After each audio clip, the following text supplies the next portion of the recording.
전도서 3장 1절부터 22절 말씀을 가지고 함께 은혜를 나누고자 합니다. 지난주 말씀에서는 평생 힘들게 일을 해서 쌓아놓은 유산을 자식에게 물려주는 것은 자식에게 최고 악한 일을 시키는 거라고 했습니다. 하나님이 기뻐하시는 자들에게는 먹을 것과 마시는 것을 통해 즐거움을 주시고 일하는 보람을 느끼며 살게 해주신다고 했습니다. 근데 그러한 축복을 누리는 것은 하나님의 지혜를 깨달아 알아야 한다는 것입니다. 이제 오늘 말씀에서는 하나님께서 정하신 때에 하나님께서 이루신다는 겁니다. 그러니까 세상을 비판하지 말고 일하면서 기쁨을 누리며 살라는 것입니다. 오늘 말씀을 통해 우리는 어떻게 하면 미래를 염려하지 않고 재산을 쌓아놓지 않고 날마다 모든 것을 하나님께 맡기고 하나님 기뻐하시는 삶을 누리며 살아갈지 알아보도록 하겠습니다. 첫째로 하나님께서 정하신 때에 이루신다는 것이 1절부터 15절에 나옵니다. 1절부터 8절은 모든 일에는 때가 있다는 것입니다. 또 이어지는 9절에서 15절은 모든 일이 하나님께서 정하신 일이고 사람은 바꿀 수 없다는 것입니다. 따라서 하나님의 뜻을 알고 순종하며 하나님 주신 선물을 즐기는 것이 인생에서 가장 가치 있는 일이라는 것입니다. 1절은 모든 일에 때가 있다는 것입니다. 세상에서 일어나는 일마다 알맞은 때가 있다고 했습니다. 세상이란 하늘 아래라는 뜻입니다. 하늘 아래에 있는 모든 식물과 동물들에는 다 때가 있다는 것입니다. 때란 계절이 바뀌면서 일어나는 일들을 가리킵니다. 때가 되면 진달래꽃이 피고 벚꽃도 피고, 때가 되면 열매가 맺히고, 때가 되면 결실에서 거두고 낙엽이 떨어지고, 이렇게 되는 것이 바로 그런 때입니다. 하나님께서 정하신 때가 있다는 겁니다. 식물이 계절에 따라 꽃 피고 열매 맺고 자라는 것처럼 인간도 하는 모든 일이 그런 때가 있다는 것입니다. 2절은 하나님께서 인간을 위해 하시는 일에도 때가 있다는 것을 구체적으로 설명한 것입니다. 태어날 때가 있고 죽을 때가 있다는 것은 사람이 태어날 때와 죽을 때가 정해져 있다는 것입니다. 또 심을 때가 있고 뽑을 때가 있다는 것은 비유입니다. 농부가 심을 때가 있고 뽑을 때가 있다는 것은 태어남과 죽음을 비유적으로 다시 설명한 것입니다. 하나님께서 때가 되면 우리를 심으시고 때가 되면 우리를 뽑으신다는 것입니다. 태어날 때의 일은 사람들이 기억 못합니다. 혹시 똑똑하신 분은 기억할지 모르겠는데 저는 기억이 안 나요. 그런데 죽을 때가 가까웠다는 것은 압니다. 제가 요즘에 생각하는 게 앞으로 얼마나 살까? 젊어서는 한 번도 그런 생각 안 했어요. 내가 영원히 살 줄 알았어요. 근데 이제 되고 보니까 앞으로 10년 산다면 어떻게 일하고 20년 산다면 내가 무엇을 할까? 이렇게 생각하지 않겠어요? 사람은 죽을 때가 가까우면 그거는 알아요. 그러면 이 때가 있다라는 말은 어떠라는 뜻입니까? 하나님의 뜻을 깨달으면서 순종하며 살라는 것입니다. 2절은 원하는 것 먼저 말하고 원하지 않는 것 나중에 말했다면 3절은 반대로 원하지 않는 것을 먼저 말하고 원하는 것은 나중에 말합니다. 그래서 제가 여러 가지 말이 표현이 다른데 전부 사는 것 죽는 것으로 제가 통일하겠습니다. 그래서 사는 것 죽는 것 죽는 것 사는 것 순서로 말하고 있습니다. 그러면 뭡니까? 제가 이 얘기 많이 했죠. 고대인들이 머리로 기억하기 위해서 일부러 이렇게 얘기한다고요. 그러면 중요한 것이 어디 들어있습니까? 가운데 들어있습니다. 사는 것이 바깥에 있고 안쪽에는 죽는 것이 들어있습니다. 그래서 제가 2, 3절은 살, 죽, 살이라고 쓰는 것입니다. 그래서 죽는 것도 하나님의 뜻이라는 것입니다. 사람들이 산다고 생각하는데 그 중심은 뭐예요? 결국 죽는다는 겁니다. 사람들이 병들어 죽게 될 때 하나님께서 내버려 둘 때도 있다는 거예요. 그리고 또 살릴 때가 있다는 말은 병들어 죽어가는 사람을 하나님께서 치료하실 때도 있다는 뜻입니다. 허물 때가 있다는 말이고 세울 때가 있다는 것은 건축물의 비유로 말한 것입니다. 집이 있으면 어떻게 합니까? 계속 서 있습니까? 언젠가는 그 디말리션 하는 사람들이 와서 돈 받고 다 때려 부숴주죠. 그렇게 하는 거 보셨어요? 다 때려 부숩니다. 헐 때가 있고 세울 때가 있다는 겁니다. 그래서 하나님께서 사람을 죽게도 하시고 죽게 내버려 두기도 하시고 치료하기도 하신다는 겁니다. 그러면 우리는 무조건 살려달라고 하죠. 근데 때로는 안 돼요. 왜? 하나님께서 이미 결정하셨어요. 우리가 하나님의 뜻을 알 수가 없어요. 4절은요, 먼저 울 때가 있고 웃을 때가 있습니다. 결국 같은 말이에요. 사랑하는 사람이 병들어 죽게 되면 어떻게 하는 겁니까? 우는 거죠. 사랑하는 사람이 죽다가 살아나면 웃는 거죠. 이것이 개인적인 일이라면 그 뒤에 나오는 짝을 이루는 것은 공동체 일입니다. 통곡한다는 것은 온 백성이 다 모여서 우는 것입니다. 언제 그렇게 합니까? 나라가 죽었을 때. 나라가 죽었을 때 온 백성이 통곡합니다. 또 기뻐 춤추는 것은 반대로 왕이 나가서 싸우다가 승리하고 적들을 잡아오고 전리품을 많이 가지고 돌아왔을 때, 그때가 기뻐 춤추는 것입니다. 개인이 슬퍼할 때와 기뻐할 때나 나라가 슬퍼할 때가 기쁠 때가 다 하나님께서 하시는 일이라는 겁니다. 계속 짝을 이루기 때문에 5절도 역시 앞뒤가 짝을 이루어야 되는데 짝이 안 맞는 것 같아서 학자들이 서로 다르게 설명합니다. 근데 이건 이런 얘기입니다. 분명한 것은 돌을 흩는 것은 좋은 것입니다. 그리고 돌을 모으는 것은 나쁜 거예요. 또 껴안는 것은, 삼가는 것은 안 좋은 겁니다. 껴안는 것은 좋은 겁니다. 그럼 잘 보세요. 가장 타당한 설명은 전쟁이 끝나면 돌을 흩어버리는 겁니다. 옛날에는 돌이 중요한 전쟁 무기였어요. 높은 성벽에서 아래로 돌을 집어 던지죠. 그게 포탄 같은 거예요. 근데 돌을 많이 모아서 쌓아놨어요. 그게 뭐예요? 폭탄을 쌓아놓은 것 같은 거예요. 이때는 안 좋은 때예요. 전쟁이 벌어진다는 뜻이에요. 근데 그것을 계속 쌓아놓고 살 수는 없죠. 전쟁이 끝났고 우리가 이겼어요. 그럼 그거를 다시 치워야 돼요. 그 소리예요. 근데 껴안는 것은 남녀 간의 성관계를 상징하는 것입니다. 전쟁이 끝나면 어떻게 해요? 집으로 돌아가서 아내를 껴안는다고요. 그런데 적이 쳐들어올 때는 돌을 모아드려야 하기 때문에 껴안을 수가 없어요. 그래서 그런 것을 삼갈 때가 있다라고 한 겁니다. 4절은 죽고 살고 죽고 살고입니다. 근데 5절은요, 반대로 살고 죽고 살고 죽고입니다. 연결해 보면 8개가요. 잘 보셔야 돼요. 제가 8개를 연결해 놨죠. 살고 죽고 죽고 살고 죽고 살고인데 살고 죽고 살고 죽고입니다. 그러면은 맨 바깥쪽 껍질은 죽고입니다. 그렇죠? 두 번째 속껍질은 사는 것입니다. 그렇죠? 속껍질은. 그 다음에 안쪽에 있는 또 껍질은 죽는 것입니다. 마지막 알맹이는 사는 것입니다.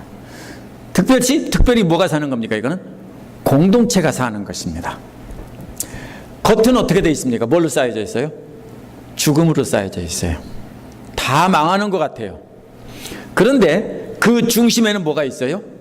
공동체에 기쁨이 있는 거예요. 살아나는 거예요. 하나님께서 그 공동체 중심을 살리기로 하셨어요. 많은 사람이 죽겠지만 그 껍데기는 다 죽는 것 같은데 또 사는 것 같은데 또 죽는 것 같은데 마지막에 보면은 중심은 사는 거예요. 그 중심이 뭐예요? 모두 함께 기뻐하는 거예요. 6절은요, 찾아 나설 때가 있고 찾는 것을 포기할 때가 있어요. 그게 뭔지는 밝히지 않았어요. 간직할 때가 있고 버릴 때가 있다고 했어요. 찾아 나서는 것이 만약에 양이라면, 잃어버린 양이라면 평화의 시기에는 잃어버린 양을 찾아다닙니다. 근데 전쟁이 났다면 포기하겠죠? 안 그렇겠습니까?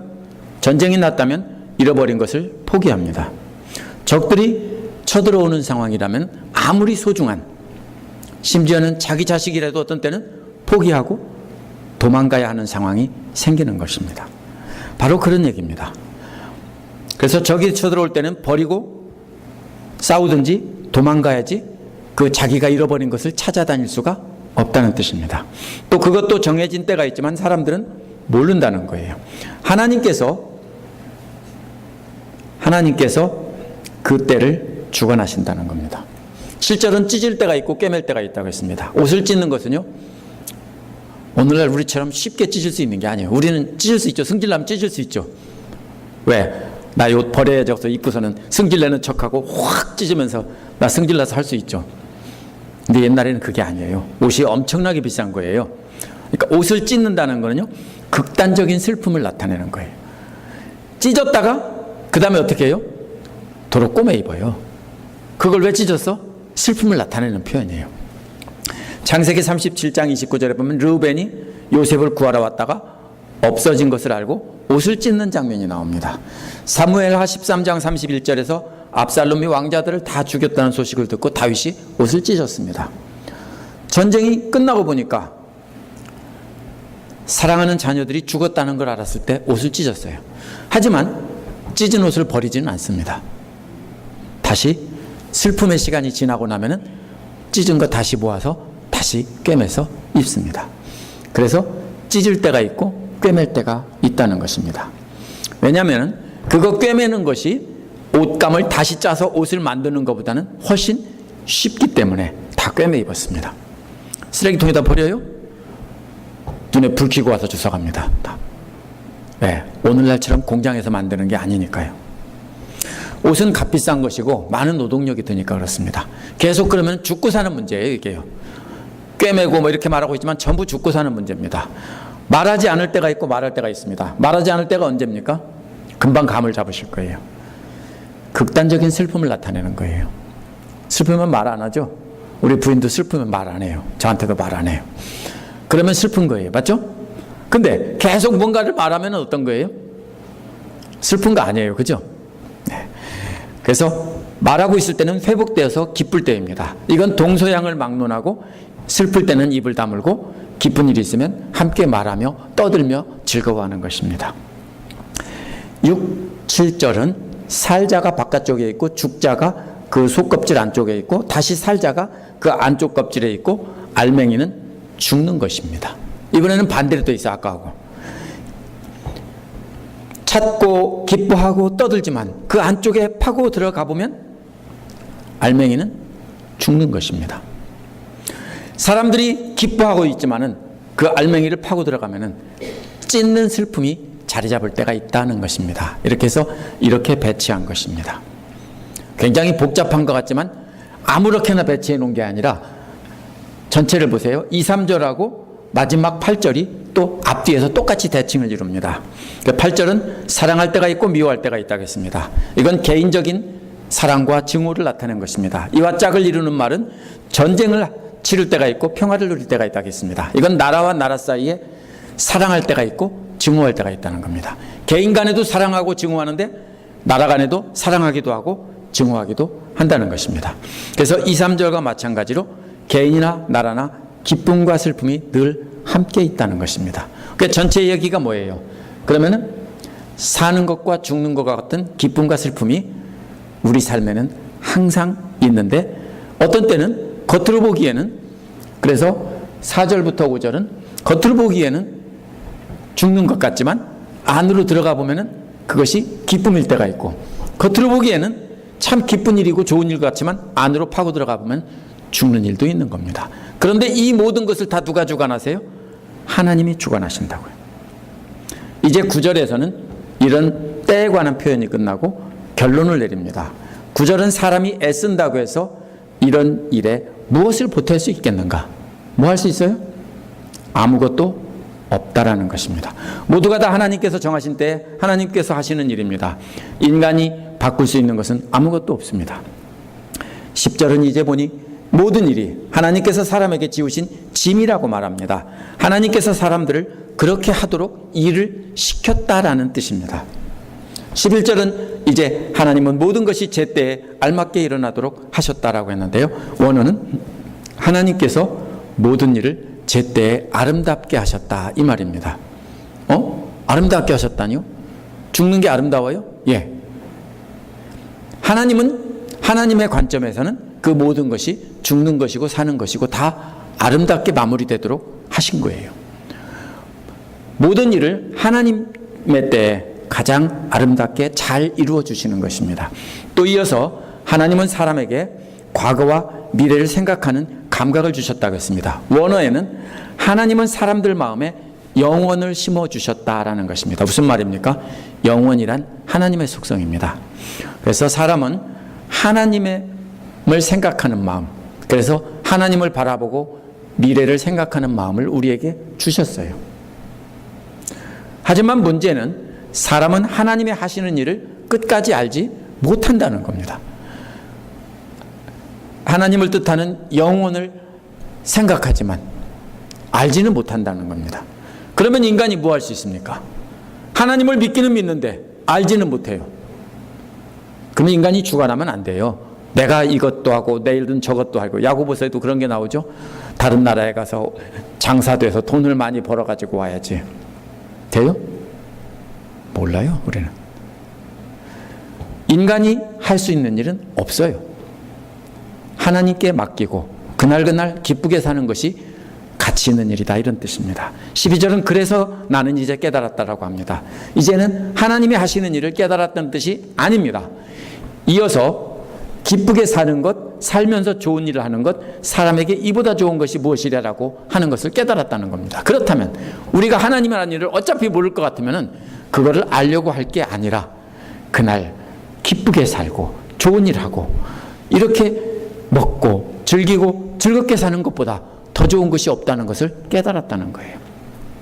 하나님을 생각하는 영원한 마음을 심어주시고 하나님의 일을 다 깨닫지 못하게 하셨습니다. 그렇다면 하나님께서 인간에게 주신 기쁨이 무엇이고 어떻게 살아야 하는지는 하나님께서 이것을 알려주셨다는 겁니다. 그래서 그걸 깨달았다는 것입니다. 13절은 사람이 먹을 수 있고 마실 수 있고 하는 일에 만족을 누릴 수 있다면 이것이야말로 하나님께서 주신 은총이라고요. 혹시 드셨어요? 뭔가 드셨어요? 은총입니다. 혹시 오늘 점심 굶으신 분 있어요? 은총입니다. 제가 요즘에 금식하는데요. 요즘에는 한참 되다 보니까 이 뼈만 남아서 힘이 없다 보니까 오전에는 거의 움직이지를 못하고 누워있을 때가 많아요. 그러고 보면요, 왜 이렇게 먹고 싶은지 몰라요. 은총이에요. 그죠? 먹을 수 있는 게 은총이에요. 별것도 아닌 거, 어제 저녁에도 먹었던 것이 그렇게 먹고 싶어요. 그죠? 먹을 수 있다는 것 자체가 얼마나 은총이에요. 울면서도 먹잖아요. 그죠? 먹는 것처럼 좋은 게 없어요. 다 먹자고 하는 거예요. 이게 하나님의 은총이에요. 14절에서도 12절과 같이 깨달았다고 말합니다. 그것은 하나님이 하시는 일은 언제나 한결같다. 즉 하나님이 하시는 일은 영원하다는 것입니다. 사람이 하나님 하시는 일에 무엇이나 보태거나 뺄 수 없고 인간이 하는 일은 오직 하나님을 두려워하는 것뿐이라는 것입니다. 사람이 할 수 있는 일은 하나님을 경외하고 하나님을 예배하며 하나님 하시는 일은 언제나 옳습니다라고 순종하는 것 말고는 할 게 아무것도 없다라는 것입니다. 15절은 지금 있는 것 이미 있던 것이고 앞으로 있을 것도 이미 있는 것이다라고 말합니다. 원어를 보면 왜냐하면이라는 말로 연결됩니다. 왜냐하면 하나님은 하시는 일을 계속 되풀이 하신다라고 했는데 하나님은 지나간 것을 찾으신다, 이런 뜻입니다. 어디에 나와요? 사사기, 룻기, 사무엘상하, 열왕기상하 보면 계속 반복되죠. 역사는 끊임없이 반복돼요. 순종하고 잘 되면은 교만해서 불순종하고 구해달라고 했다가 다시 또 구해주면은 또 교만해져서 또 타락하고 계속 그래요. 역사는 계속 반복돼요. 하나님께서 그렇게 하신다고요. 전도자가 계속 헛되다는 것은 인간의 모든 노력이 헛되다는 것입니다. 모든 것이 하나님이 정하시고 하나님 뜻대로 움직이는데 인간들이 하나님 자리에 앉아서 자기들이 뭔가 할 수 있다라고 생각하니까 그것은 다 헛수고라는 것입니다. 하나님의 정하신 때에 하나님께서 일하신다는 겁니다. 그렇다면 인간이 헛되지 않게 사는 길은 하나님을 두려워하고 하나님만 예배하고 하나님께 모든 것을 맡기고 그분의 뜻에 순종하는 것이 그것이 헛되지 않은 길이라는 것입니다. 두 번째로 16절에서 22절은 지금 이 순간을 기쁘게 살라는 내용이 나옵니다. 모든 일을 하나님이 정하신 때에 하나님의 뜻에 따라 이루시기 때문에 인간의 할 일은 아무것도 없습니다. 오직 두려워하고 하나님만 예배하고 순종하는 것뿐입니다. 그런데 전도자가 세상을 보니 사람들은 그렇지 않다는 것이 오늘 말씀입니다. 16절에 보면 재판하는 곳에 악이 있고 공의가 있어야 할 곳에 악이 있다는 것입니다. 재판관은 재판하는 곳이란 현명한 재판 기록에 따라서 그걸 보고 올바르게 판결하는 것입니다. 자기 마음대로가 아니라 전에 보니까 이렇게 했다. 그러니까 이렇게 해야 맞다. 이렇게 하는 겁니다. 그런데 사실 보니까 현명한 재판이 이루어지지 않고 악한 일이 이루어진다고요. 또 공의란 공정한 재판을 가리키는데 공정한 재판을 법에 따라 해야 되는데 악이 있다는 겁니다. 왜 그렇게 해요? 재판관들이 욕심이 있어가지고 하나님의 뜻을 거스려서 자기들을 위해 재물을 챙기고 뭔가를 쌓고 자기가 좋아하는 사람을 무죄로 해주려고 그렇게 잘못된 재판을 한다는 겁니다. 재판관들의 악이에요. 하나님을 거스르는. 그래서 17절에서 전도자는 자기 마음으로 생각하기를 의인도 악인도 하나님이 심판할 것이다. 모든 일에는 때가 있고 모든 행위는 심판받을 때가 있기 때문이다라고 말합니다. 하지만 전도자가 보니까 심판이 당장 이루어지지 않습니다. 우리말에 보통 그런 말을 하죠. 저 벼락을 맞을 놈 이렇게 하죠. 그죠? 그런 말 참 많이 했어요. 참 진짜 재수없는 말이죠. 벼락 맞을 놈, 연병할 놈 이런 거 참 많이 했어요. 근데요. 왜 그런 말을 하죠? 공정하지 못하다 뭐 이런 거예요. 그죠? 하나님이 왜 저런 놈 당장 안 데려가냐 이렇게 말하는 거예요. 그런데 세상을 보면 악인들이 더 잘 돼요. 그리고 악인들이 뭐라고 그래요? 하나님은 우리를 축복하시고 너희는 버리셨다 이렇게 하죠? 아니에요. 그런데 하나님의 심판이 당장 이루어지지 않는다라고 해서 하나님께서는 그냥 방관하신다라고 생각합니다. 그런데 전도자는 그렇지 않다는 것입니다. 그래서 18절에서 사람이 짐승과 마찬가지라는 것을 깨닫게 하시려고 하나님은 사람을 시험한다는 것입니다. 사람이나 짐승이나 똑같이 다 죽을 수밖에 없는 것입니다. 개가 15년 산다면 고양이는 특별한 일이 없으면 한 20년 가까이 산답니다. 그러면 사람은요, 그보다 한 4배는 살겠죠. 별거 아니에요. 그렇죠? 참 짧은 시간을 삽니다. 다 죽는 겁니다. 19절은 사람이나 짐승이나 숨을 쉬어야 죽고 숨을 안 쉬면 죽는다는 거예요. 그런데 죽으면 사람이나 짐승이나 다 헛되다는 거예요. 다 흙으로 돌아간다는 거예요. 하나는 위로 가고 하나는 아래로 간다고 하는데 어떻게 하느냐? 이렇게 말해요. 21절에서 뭐라고 그래요? 어떤 사람이 이렇게 말했을 거예요. 사람의 영은 위로 올라가고 짐승의 영은 땅 아래로 내려간다. 그래서 사람들은 이 땅에서 고생하며 악한 것도 그냥 방광하면서 고통스럽게 참으며 살아간다. 하나님께서 심판할 거라고 생각하고 고통 가운데 산다는 것이에요. 그런데 전도자는 뭐라고 합니까? 그걸 누가 아냐? 네가 봤어? 이런 소리예요. 그런데 전도자가 말하는 것은 영이 하나님께로 간다는 것을 부정하는 것이 아니에요.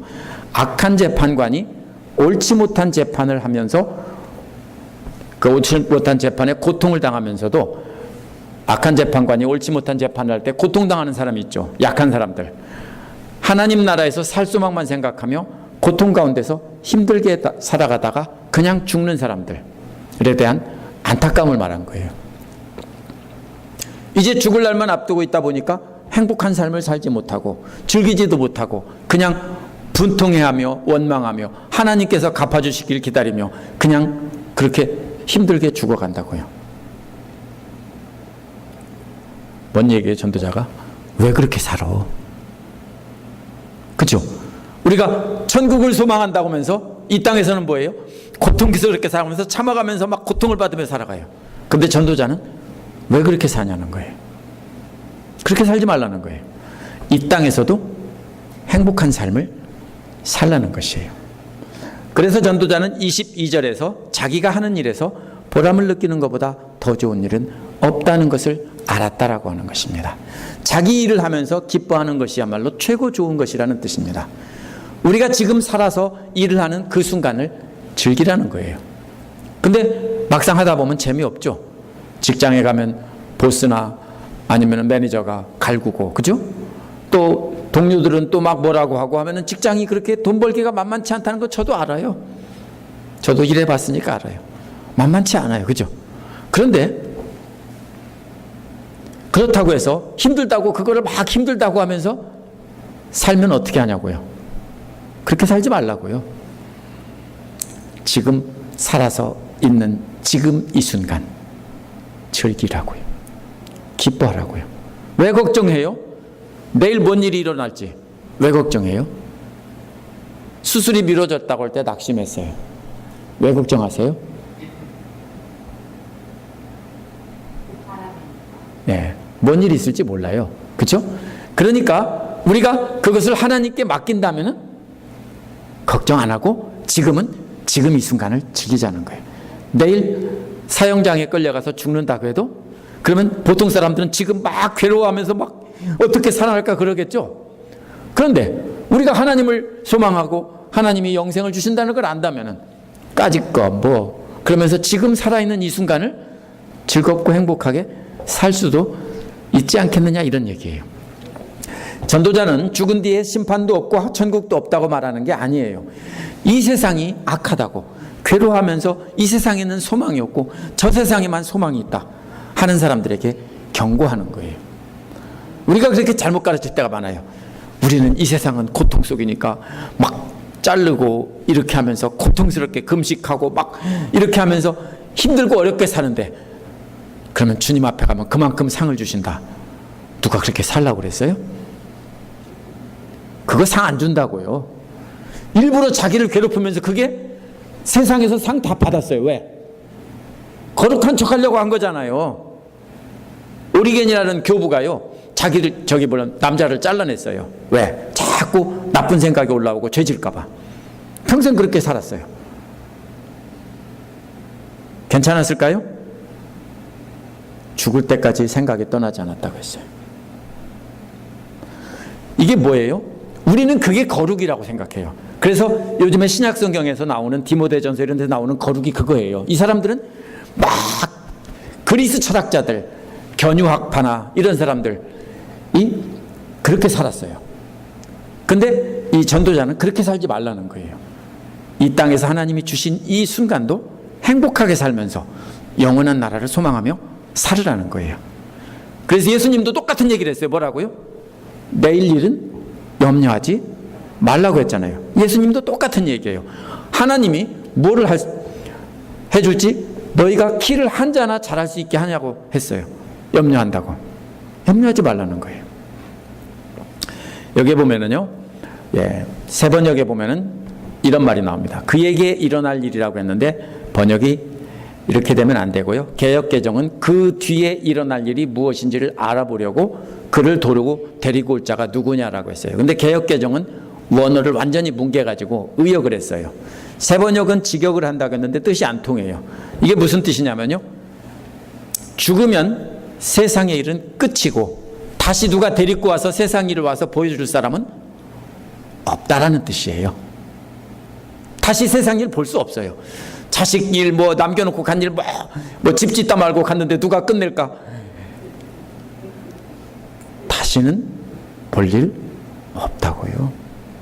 세상 일은 완전히 끝이라고요. 죽으면 세상 일은 완전 끝입니다. 뭐 영화 같은 데 보면 다시 살아와서 쳐다보고 그런 거 없어요. 전도자는 죽은 뒤에 하나님의 심판도 없고 아무것도 게 아니에요. 이제는 비록 세상이 악하지만 지금 이 순간 우리가 살아 숨쉬는 이 순간을 행복하게 살라는 거예요. 잘 살라는 거예요. 전도자가 굉장히 비관론자인 것 같지만 뭐에 관해서 비관이냐면 사람들이 노력하고 애쓰면서 뭔가 자기 생각으로 뭔가 해보겠다는 게 쓸데없다는 것이고요. 하나님께 맡기고 하나님이 인도하시는 대로 살면 그것이 행복이라는 뜻이에요. 우리의 삶이 때로는 온통 슬픔뿐이고 아무에 대해서도 위로받을 수 없는 삶처럼 보여요. 그렇죠? 재미없죠, 집사님들? 힘든 일 많죠? 왜 이렇게 나만 힘든 거예요? 왜 나만 겪는 고난이냐고. 원망하지 마세요. 그렇잖아요. 그런데 그 슬픔으로 감싸져 있는 그 중심에 뭐가 있다고 했어요? 믿음의 공동체가 함께 하면서 얻는 기쁨이 있는 거예요. 집사님들이 힘든데 누구 때문에 기뻐요? 사랑하는 집사님이 힘들 때 위로를 해주고 함께 해주니까 거기서 기쁜 거예요. 그래서 앞에 나온 것은 이렇게 슬픔이, 죽음이 감싸고 있지만 그 알맹이에는 공동체의 기쁨이 있는 거예요. 우리 힘으로 슬픔도 없애고 기쁨만 있게 할 수는 없어요. 슬픔은 하나도 없고 기쁨만 있게 해달라고 기도하는데 그것은 우리가 잘못 기도하는 거예요. 우리에게 슬픈 일, 힘든 일 주시는 것도 다 하나님 하시는 일이기 때문에 하나님의 뜻이 무엇인가 발견하고 순종하는 것이 훨씬 현명한 거예요. 하나님 왜 이렇게 했어요 하면서 원망하면서 불평하면서 나만 왜 이래 힘들어 아무 소용 없어요. 거기서 하나님이 왜 그렇게 하셨을까 바라보면 뜻이 있어요. 그거를 발견하면 기쁘게 살 수 있어요. 우리 힘으로 그러므로 없앨 수 없어요. 믿는 자는 하나님의 깊으신 뜻에 맡기고 더 좋은 것을 주신다는 걸 알면서 따라가는 거예요. 제가 오늘 아침에 새벽에 이제 기도를 끝내고 묵상을 올리고 동네 한 바퀴를 반쪽을 돌았어요. 근데 지렁이 한 마리가요, 잔디밭에 내려와서 길바닥으로 한참 가고 있어요. 근데 막 모래가 잔뜩 묻었어요. 그거 어떻게 될까요? 조금 있으면 말라 죽어요. 그래서 제가 어떻게 했을까요?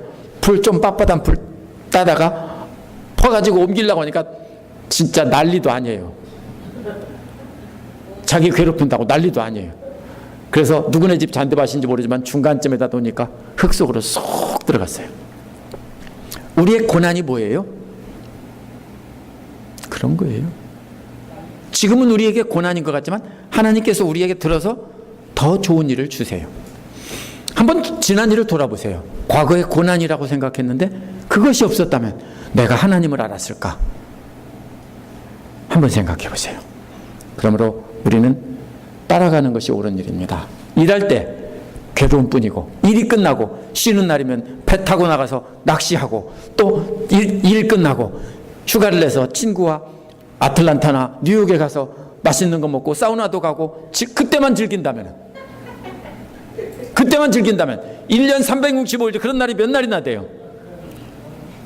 예? 몇 날이나 돼요? 그런 날이 몇 날 안 되죠? 그러면 1년 내내 슬프고 겨우 며칠만 행복한 거예요.